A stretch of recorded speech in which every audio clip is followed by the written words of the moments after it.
memberikan gambaran tentang dinamika perkembangan kurikulum yang ada di sekolah dasar. Langsung saja kita mulai presentasinya.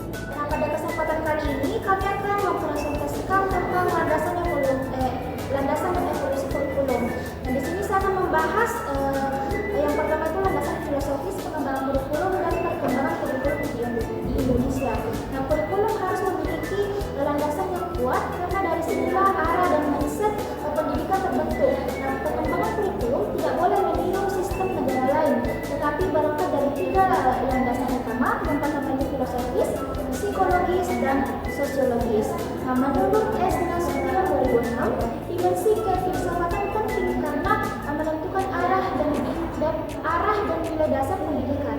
Nah, filsafat yang sering menjadi dasar perkembangan kurikulum antara lain materialisme, esensialisme, dan progresivisme dan rekonstruktivisme.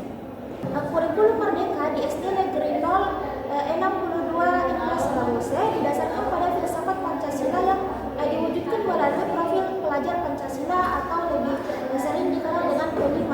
Artinya itu pendidikan tidak hanya fokus pada pengetahuan, tetapi juga pembentukan karakter, kerjasama, gotong royong. P5 mencerminkan perpaduan antara nilai-nilai esensial, membentuk kepribadian dan progresivisme, pembelajaran aktif dan berorientasi pada siswa. Nah, yang kedua itu perkembangan kurikulum di Indonesia. Nah, kurikulum berfungsi sebagai alat mencapai tujuan pendidikan sekaligus pedoman dalam pelaksanaannya. Nah, setiap perubahan kurikulum dipengaruhi oleh beberapa faktor, baik dari pihak yang terlibat dalam pendidikan maupun kondisi sosial masyarakat. Nah, guru di SD Negeri 62 Salabose merasakan perbedaan yang jelas antara kurikulum 2013, K13, dan kurikulum Merdeka.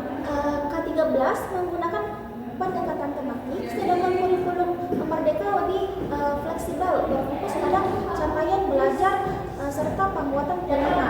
Nah, perubahan ini menunjukkan arah pendidikan yang lebih terarah, menyesuaikan dengan perkembangan zaman dan kebutuhan siswa. Evaluasi yang dulunya seragam ini lebih menilai proses belajar dan berkarakter siswa, bukan hanya hasil akhir yang dinilai. Nah, masuk pada implementasi kurikulum di satuan pendidikan. Kurikulum tingkat satuan pendidikan KTSP adalah kurikulum operasional yang disusun dan dilaksanakan oleh setiap sekolah sesuai dengan potensi dan kebutuhan peserta didik. Nah, di SD Negeri nomor 62 Impres Sulawesi, kurikulum dikembangkan berdasarkan potensi, perkembangan, kebutuhan, dan lingkungan siswa.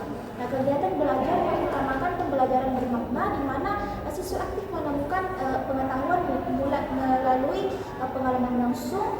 Nah, guru berperan sebagai fasilitator yang membantu siswa memahami materi secara mendalam dan menumbuhkan kemandirian belajar. Terima kasih. Selanjutnya, beragam dan terpadu. Nah, di sini kita memperhatikan keragaman karakteristik peserta didik seperti kondisi, jenjang, dan jenis pendidikan, serta menghargai dan tidak mendiskriminasi agama, suku, budaya, ekonomi, dan gender. Selanjutnya, respon terhadap perkembangan iptek dan seni. Respon baik ditunjukkan melalui karya hasil belajar di ruang kelas seperti gambar dan kerajinan. Adapun tantangannya yaitu sekolah ini masih kekurangan fasilitas teknologi seperti jaringan internet, laptop, dan proyektor. Selanjutnya, relevan dengan kebutuhan kehidupan. Berfokus pada keterampilan praktis dan pengembangan karakter. Terlihat melalui P5 atau proyek penguatan profil pelajar Pancasila dan aktivitas gotong royong serta senam untuk meningkatkan kemampuan sosial dan fisik. Selanjutnya, menyeluruh dan berkesinambungan. Menggabungkan 5 aspek P5 seperti kreativitas, kerjasama, berpikir kritis, dan lain-lain dalam semua mata pelajaran, dijamin melalui pengaturan rencana pembelajaran yang sistematis.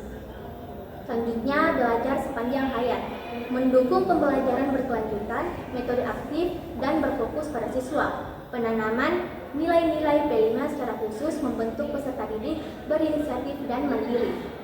Selanjutnya, seimbang, kepentingan nasional dan lokal. Kurikulum disesuaikan dengan konteks lokal Salabose, menghargai keragaman karakteristik siswa tanpa mengesampingkan nilai-nilai kebangsaan. Nah, di sini saya akan memaparkan tentang komponen kurikulum satuan pendidikan dan penerapan kurikulum merdeka di SD Negeri nomor